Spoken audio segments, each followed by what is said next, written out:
अस्सलामुअलैकुम। मैं हूं नूरुल आरफीन सिद्दीकी और आप देख रहे हैं आरफीन नामा।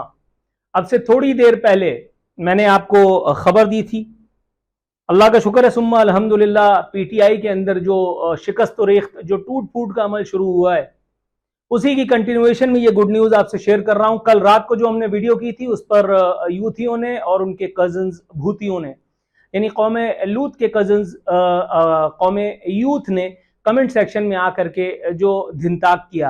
उनको लग रहा था कि इससे मेरा हौसला, मेरा वलवला टूट जाएगा, लेकिन मैं उन्हें बता चुका था कि ये काम तो मुत्तहदा के लौंडे लपाड़े नहीं कर सके। उस एक दौर में कि जब मैं बसों में सफ़र कर रहा था, स्ट्रगल में था, एमक्यूएम जिंदगी और मौत के लाइसेंस देती थी, तो आपकी तो औकात ही कोई नहीं है। तो पेशे खिदमत है इसी सिलसिले की एक और कड़ी। कल मैंने बताया था कि खान साहब का सॉफ्टवेयर कंप्लीटली अपडेट हो गया है, कंप्लीटली अपडेट हो गया है, और आज उसी की कंटिन्यूएशन में मैं आपको ये खबर बता रहा हूं।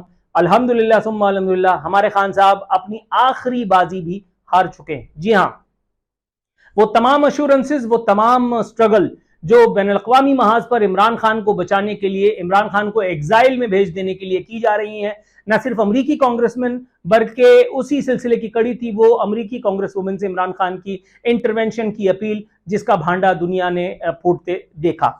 अमेरिका के अलावा बरतानिया में, जहां इमरान खान के आल औलाद बाकायदा मौजूद हैं, यहूद और हनूद के घर में जो पल रहे हैं और जिनके हवाले से इमरान खान अब लोगों के माइंड मेकअप कर रहे हैं। अभी थोड़ी देर पहले मैंने खबर चलती देखी कि मेरे बेटे मेरी सेहत, मेरी जिंदगी के लिए परेशान है, उन्हें खतरा है कि मुझे जेल भेज दिया जाएगा। अब वो सिग्नल्स दे रहे हैं कि देखो मुझे जेल ना भेजना, देखो मुझे जेल ना भेजना। मैं पहले भी बता चुका हूं, बड़ी जिम्मेदारी के साथ बात कर रहा हूं, एक मरतबा फिर बता दूंगा। कत्ल होने से तो खैर वो तो अल्लाह ही बचा सकता है, मतलब इसमें अल्लाह जिंदगी और मौत के फैसले करता है, या इंसान की क्या औकात है।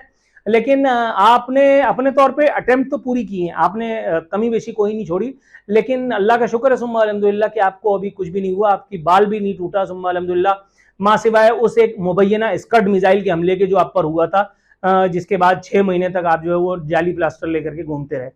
खान साहब ने आर्मी चीफ को, जिसे किसी दौर में यानी जनरल बाजवा के दौर में आर्मी चीफ को कौम का बाप बताया जाता था, उसके बाद फिर उसी आर्मी चीफ की माँ और बाप, उसको उन्होंने एक करके और उसके साथ जो मुगल्लिजात लगाई, ये कौम की वोकेबलरी में इन्होंने इजाफा किया। उसके बाद फिर वो जो इंसाफी एंकर्स, वो जो तुतला करके आजकल गायब है, वो उनका पता नहीं है, उनके बारे में बड़ी बातें की जा रही हैं। खान साहब बता रहे हैं कि जी कहीं उनको मार ना दिया गया हो, पता नहीं है, मुझे तो नहीं पता कि उनको मार दिया गया या नहीं मार दिया गया, लेकिन बहरहाल करने से पहले सोचना चाहिए था, मतलब इतना आप समझें मामलात हैं। अच्छा, वो एक अभी थोड़ी देर पहले भी खबर आई, कोई कहने लगा कि मुझे किसी और को भी उठा लिया गया है, कोई कहने लगा किसी और की भी फलाना हो चुका है। मैंने कहा भाई मुझे तो इस बारे में इल्म नहीं है, मैं तो वीडियो रिकॉर्ड करने के लिए जा रहा हूं, मैं इस मामले में कतई मासूम आदमी हूं, मुझे बिल्कुल कुछ नहीं इल्म। लेकिन ये इत्तला मैं तकरीबन 1.5 से 2 साल पहले दे चुका था कि सब फड़े जाएंगे।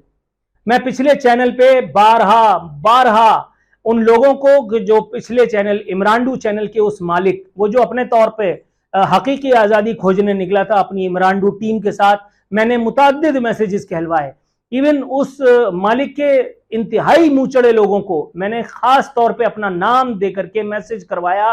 मैंने कहा इन हरकतों का नतीजा अच्छा बरामद नहीं होगा, न चैनल के लिए न चैनल के लोगों के लिए। और अब देख लीजिए आपके सामने सारे मामलात, आप खबरें चलाएं, आप गुमशुदगी की इत्तला देते रहें, आप सीना कुबी करते रहें, आप अवाम में आकर के ये बताते रहें कि जी देखिए हम हकीकी सहाफत कर रहे हैं। लोगों को पता है कि आप क्या कर रहे हैं, लोगों को भी पता है, और लोग गए चने भुनने, उनको पता है कि जो आपकी हर हरकत पर शुरू दिन से नजर रखे हुए हैं, उनको भी पता है, और खुद आपको भी पता है। आप अब भी झूठ से, मक्र से, फरेब से काम ले रहे हैं। आप हकीकी आजादी के सफर में कभी भी शरीक नहीं थे। आप सिर्फ जिस सफर में शरीक थे, अगर मैं उस पर गया तो वो एक लंबी डिटेल हो जाएगी। मैं मुद्दे पर वापस आता हूं। इमरान खान साहब ने कौम को खुशखबरी दी है, ये खबर पढ़ लीजिए भाई। इमरान खान ने कहा है मैं आर्मी चीफ से मुज़ाकरात के लिए तैयार हूं, आर्मी चीफ समेत सबके लिए। कल उन्होंने कहा था कि वजीर आजम तो इस मौजूदा सूरत में इर्रेलेवेंट है, मुल्क में आर्मी चीफ की हुकूमत है। जी हां, उन्होंने आसिम मुनीर साहब का नाम लिए बगैर आर्मी चीफ कह दिया, तो आसिम मुनीर की बात कर रहे थे वो। उन्होंने कहा कि इंटरनेशनल जरीदे से बात करते हुए, इंटरनेशनल चैनल से बात करते हुए उन्होंने फरमाया कि इस वक्त मुल्क में प्रैक्टिकली आर्मी चीफ की हुकूमत है, यानी आसिम मुनीर की हुकूमत है। और अब इस वक्त खान साहब के तहत मुल्क में जिसकी हुकूमत है वो उस समेत सबसे मुज़ाकरात के लिए तैयार हो गए। खान साहब ने मुज़ाकरात की जो है वो बाकायदा पेशकश कर दी है, लेकिन उन्होंने कहा है कि ताली दोनों हाथों से बजती है। इसका मतलब है कि आसिम मुनीर साइड से मुकम्मल सन्नाटा, मुकम्मल खामोशी है। थोड़ी देर पहले, इस वीडियो को रिकॉर्ड करने से थोड़ी देर पहले, मेरी किसी साहिब सरवत और साहिब मरवत दोनों से गुफ्तगू हुई। मैं जाती हैसियत में आपको यह बता सकता हूं कि इमरान खान अब उल्टे लटक जाएं, अपने जूते चप्पल दोनों अपने सर पे लेकर के दोनों हाथ जोड़ें और आसिम मुनीर माफ कर दो, नदीम अंजुम माफ कर दो, पाक आर्मी माफ कर दो, अवाम पाकिस्तान माफ कर दो करते करते नंगे पांव जमान पार्क से और वहां पैदल जाएं Rawalpindi GHQ। Mark my words, Asim Munir साहब, नदीम अंजुम साहब, पाकिस्तान आर्मी, अवाम पाकिस्तान अब इस इफरीत को जिसका नाम इमरान खान है, जो बातों में लगा करके वर्ल्ड कप नहीं ले आया था, 11 खिलाड़ी टीम में थे और उसमें से सिर्फ एक आदमी ये था, इसको अकेले को वजीर आजम बना करके जनरल बाजवा ने हमारे ऊपर जो अल्लाह अकबर जो पहाड़ तोड़ा है। General Bajwa plus general Faiz Hamid और आसिफ गफूर जो अभी कोर कमांडर हैं, उनका नाम भी लेना बनता है क्योंकि वो सिटिंग है।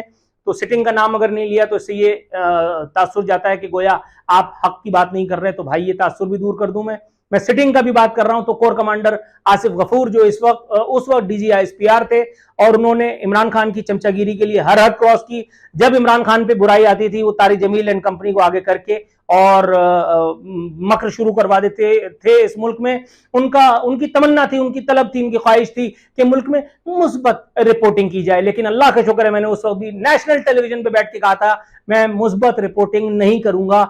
मेरा ट्रैक रिकॉर्ड गवाह है, मैंने कभी भी कहे पर ट्वीट तक नहीं किया। रिपोर्टिंग या प्रोग्राम करना तो दूर की बात है। इस सिलसिले में, इस एग्जामिन में उन लोगों को भी लपेटना जरूरी है जिनका नाम है जनरल क्या नाम था भाई उनका, बाबा PTI, जिनको मैं कहता हूं शुजा पाशा का नाम इसमें लेना जरूरी है। शुजा पाशा के नाम के बगैर PTI की तारीख मुकम्मल नहीं होती। वही थे जिन्होंने इनको कंटेनर्स जो है वो अरेंज करा करके दिए। उसके बाद ये मुल्क में धिनताप करते रहे। राहिल शरीफ एंड कंपनी भी इस वक्त मुल्क में मौजूद थी। राहिल शरीफ अपनी एक्सटेंशन ना मिलने पर मायूस हो गए और उन्होंने कहा कि कदम बढ़ाओ राहिल शरीफ, शेख तुम्हारे लिए तैयार हैं। और फिर शेखों ने उनको हाथों हाथ भी लिया। इमरान खान साहब अपने तौर पर आसिम मुनीर साहब की चमचागिरी करने के लिए तैयार हैं, लेकिन आसिम मुनीर साहब हैं कि अब सुनने के मूड में नहीं है। इमरान खान को एग्जाइल कर दिया जाए, इमरान खान को एग्जाइल में भेज दिया जाए, ये कोशिशें अखियार की जानिब से भरपूर हो रही हैं। अमेरिका, बरतानिया की जानिब से भरपूर कोशिशें हो रही हैं कि इमरान खान को एग्जाइल में भेज दिया जाए, जिस तरह से पिछले अदवार में हुआ करता था। जैसे MQM पर ऑपरेशन हुआ, अल्ताफ हुसैन को बाहर भेज करके नीचे के लौड़ने मरवा दिए, उसी तरह से अब ये हो रहा है कि जी अहम है पाकिस्तान में, कराची में देखिए कराची में क्या हो रहा है। फिरदौस शमीम नकवी फड़े गए, खुर्रम शेर जमान जो है उनका पता अभी नहीं चल रहा इन्वर्टेड कॉमास में। अताउल्ला जो थे वो किधर है, यहाँ का MPA MNA। फहीम खान मेरे प्रोग्राम से उठ करके भागा था, मैंने जो दुर्गत बनाई थी। अताउल्ला भी बाद में नहीं आते थे। वो मूछों वाला फिरौन जो था, वो गटर छाप क्या नाम था उसका, वो महसूद, वो जो कराची वालों को कराची वाला होने का झांसा दे करके यहां से कमा करके और पिशावर में ले आकर के और KPK में लगाता है, वो भी शायद अफरीदी का ही भाई है। आलमगीर नाम है उसका, वो ढक्कन चोर। और इसके अलावा PTI के आफ्ताब सिद्दीकी ने तो पहले ही अपना दामन छुड़ा लिया। आफ्ताब सिद्दीकी के बारे में मैं ये बात बता दूं, आफ्ताब सिद्दीकी को उनकी गाड़ी में बिठाने से पहले, जब मैं अपने चैनल पर उनका आखिरी मतलब इंटरव्यू कर रहा था, तो उन्होंने मुझसे कहा, बड़े नफीस आदमी है, बड़े शरीफ आदमी है, उन्होंने मुझसे किसी एक शख्सियत का नाम लेकर के कहा कि यार, उन्होंने भी मुझसे कहा कि इससे कहो मुनासिब आदमी हो तुम, इतने अच्छे आदमी हो, तुम्हारी उर्दू इतनी अच्छी है, तुम्हारी नॉलेज इतनी है, तुम क्यों उसको कौम के लिए इस्तेमाल नहीं करते। मैंने उनसे हाथ जोड़े, मैंने कहा सर आप जिस तरह से कौम के लिए इस्तेमाल कर रहे हैं, काइंडली मुझे रहने दीजिए, मुझे कौम के खिलाफ ही जाने दीजिए। और एक बात आपको बता दूं, एक ना एक दिन आएगा जब आपको मेरी बात से इत्तेफाक करना पड़ेगा। वो अपने सर पे प्यार भरा चपत रसीद करके उन्होंने मुझसे, मेरे चमचे से कहा कि यार इसको समझाओ, और कह करके वो अपनी गाड़ी में बैठे और ये जा वो जा। उस एक वक्त में कि जिस वक्त आफ्ताब सिद्दीकी साहब को पार्टी छोड़ने का, सियासत छोड़ने का ऐलान करना पड़ा, मुझे उस वक्त उनकी बहुत याद आई। फिरदौस शमीम नकवी साहब, उनकी भी मुझे बहुत याद आई। इमरान खान की बहुत खुशामद उन्होंने की।